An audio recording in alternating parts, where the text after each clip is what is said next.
When my daughter was 16, I took her on a date over Paradise Island, sat her down, and I dated her as her father.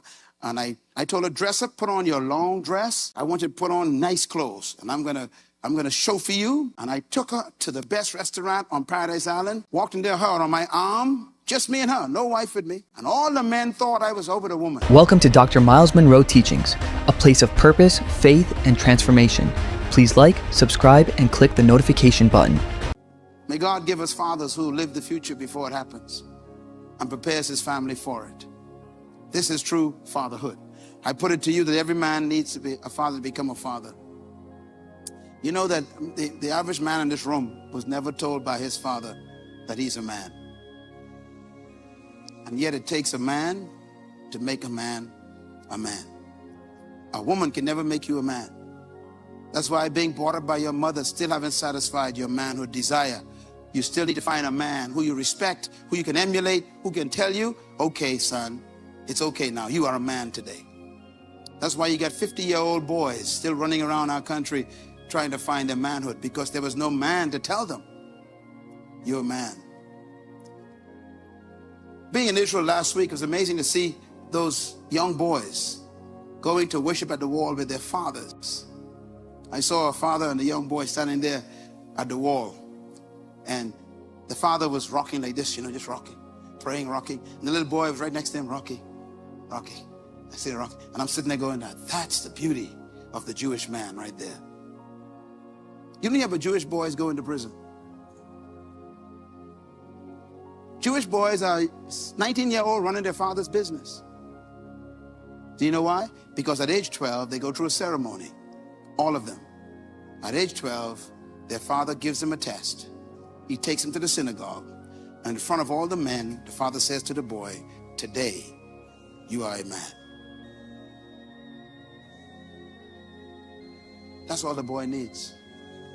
You know, when my son was 12 years old, my wife would tell you, when my daughter was 16, I took her on a date over Paradise Island, sat her down, and I dated her as her father.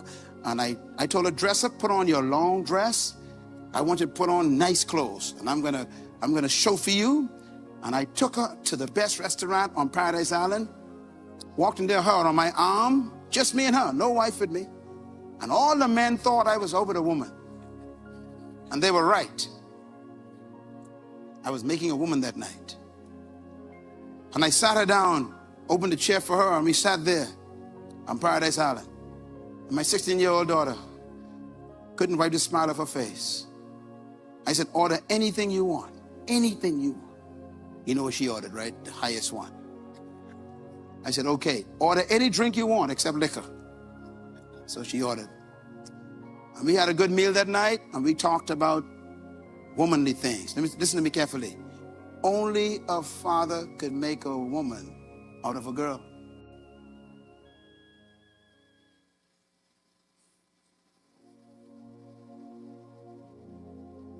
You keep wondering why women want their fathers? Young girls, no matter what their father, they want their father to okay them.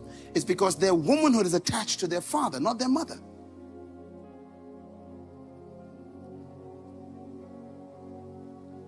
That night, my daughter changed. At the end of it, I said, today, you are a woman. And any man who treats you less than this ain't ready for you.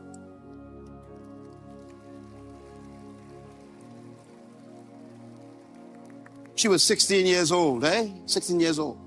She's now 25 years old. We were together on Friday, out for dinner. My wife was sitting there. I know my wife was in shock. We hear my daughter say that. She said, Daddy, I'm still looking for this guy just like you. Daddy, I don't want nothing less than you, Daddy. And I sat there so proud.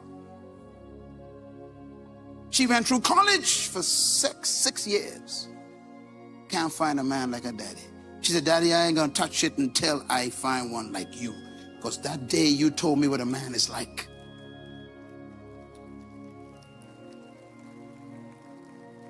You know, when my son turned 12 years old, my wife would tell you, I took him on a date, my son.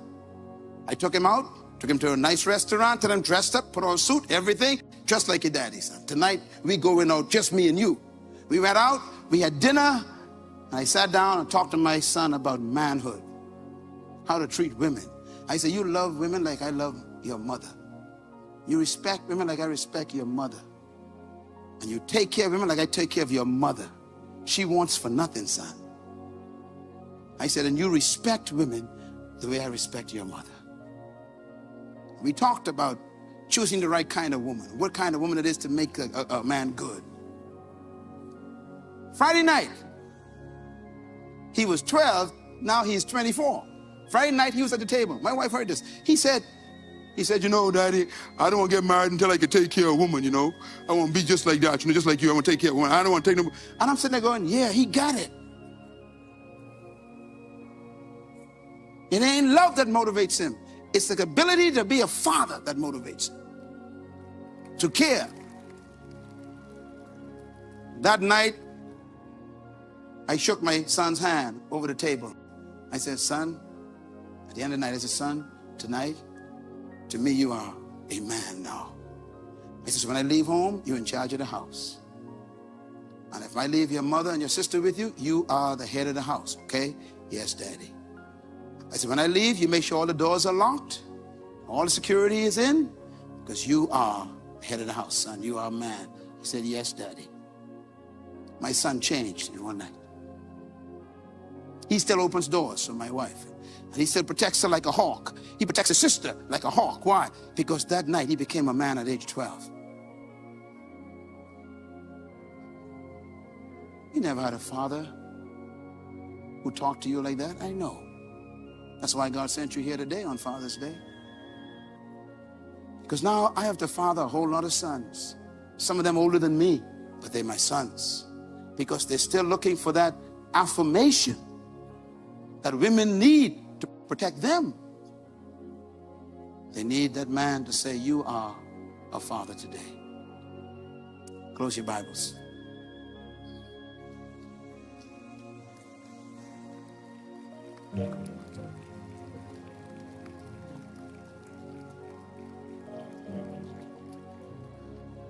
I want no man to move, please. And ladies, don't disturb the men. I want to pray for the men today, that we would have a new kind of man in the kingdom today. A new kind of man. Jesus said, I only do what pleases my Father. John chapter 8, verse 42. Please read this for me loud together, please. Read it with me. John 8, verse 42. It says, read, men, read. If God was your father, you would love me. For I came from God, the Father. Now I am here. Look at Matthew 8:44. Read. You belong to your father, the devil. You want to carry out your father's desires. He was a murderer from the beginning, and he is a liar and the father of lies. In other words, you become exactly what your father is. You can become godly or devilish, depending on kind of father. Powerful father. I was thinking about this. The first thing that a father should be is an image for young men to follow. Christ says, if you know me, you know my Father. I heard a man said to me, he said, I met your son. I said, thank you. He says, no. He said, he's just like you. I said, what do you mean? He said, he's just like you. He talks like you. He dresses like you. He addresses people like you. He's smart, just like you. That made me so proud. Lady said to me, your daughter just like you. She seemed to know what to do, always seemed to have her head on right. That's good. He that has seen me has seen my Father. Can they emulate you? It's number 2. Should your children be like you, sir? Can they emulate what you do in secret? Fathers, number 3, pattern for behavior. He said, I do what I see my Father do. That's what Jesus said. His Father was his pattern for behavior. Number 4, Fathers provide substance and knowledge. Jesus said, I only speak what I hear my Father say. Can your children repeat your words? I was sitting on an aircraft one day. I got sick to my stomach. This young guy was talking to his mother. Ladies and gentlemen, I tell you the truth, I'll never forget that moment. This young guy was talking to his mother on the phone. And he started cursing at his mother. I'm talking about 4-letter words left and right. I had to lean over and say, sir, excuse me, sir. First of all, I don't appreciate you expressing yourself like that in public because it's affecting me physically and mentally. Thank you, sir. I said, secondly, you shouldn't talk to your mother that way. He looked at me in shock. What was amazing was his mother was having a conversation with him with that language. Let me tell you something. If he was my son, you see this hand? I would slap every word out of his mouth. But you see, he was patterning after his father. Can your children repeat the words you say? Number 5, fathers provide substance and knowledge. 6, they earn the right to be pleased. Jesus said, only do it please my Father. Let me tell you something. Every man in this room is trying to please their father, whether they know him or not. And every woman is trying to please her father, whether he knows it or not. Do you earn the right to be pleased by your father? As I know some of you had some rough relationship with your daddy. You say, boy, my daddy wasn't that kind of daddy, Dr. Myles. I say, yeah, but you see, I'm giving you God's standards. It's now your turn. What are you going to do with your children? Number 6, Jesus said, watch this. Jesus says, my Father gave me the work to do. Can you trust your children with the work that you're doing and pass it on to them to do? Did you train them? I keep wondering about the Kellys in our country and the Albrys and these people. Their children take over their works. Only black man I know is Milo Butler. Everybody else ain't got nothing to pass on. Because somehow we just don't pass on. We don't train. Fathers entrust their children with what they develop. Number 7, fathers transfer their faith before they transfer materialism. Jesus says, I confer on you a kingdom the same way my Father conferred one on me. My Father gave me first the kingdom. Give your children the kingdom first. My son and daughter got a statement they always make around, my wife and I now. They say, Daddy, that ain't kingdom. That's their favorite statement. That ain't kingdom, Daddy. One time I go on a little bit spot on my shirt. My daughter says, Daddy, that spot ain't kingdom. Go change that shirt. I say, wow, she got it. I gave them the kingdom.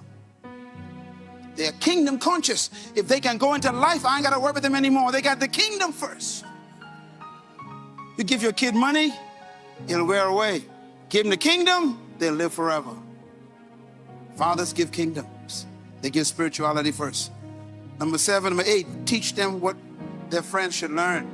You know, I read this last night. It says, son, do not despise the friends of your father. Now what that means is if your father's a good father, you want to get to know his friends and respect them. Your son should respect your friends if you are a righteous father. By the way, it goes for the negative too. If you are a negative father, your sons and daughters will use your negative friends to justify what they're doing. But your friends do it, so why can't I do it? See? In other words, if you are a good father, they should respect your good friends. Your friendships affect your fathering.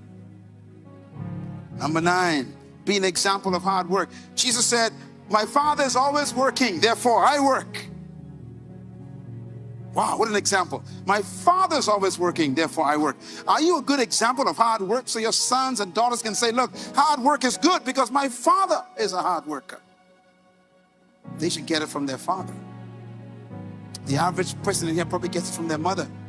She's killing herself on 2 jobs trying to make ends meet, and that is not the way God planned it, but she has to do it because there's no foundation. God forbid. Finally, number 10, a father should reveal yourself through your thoughts. Jesus said, I have taught you what my Father taught me. Can you have your children transfer what you know to their friends? That's fathering. I heard someone say years ago, it says, you don't prove your parenting by how your children come out.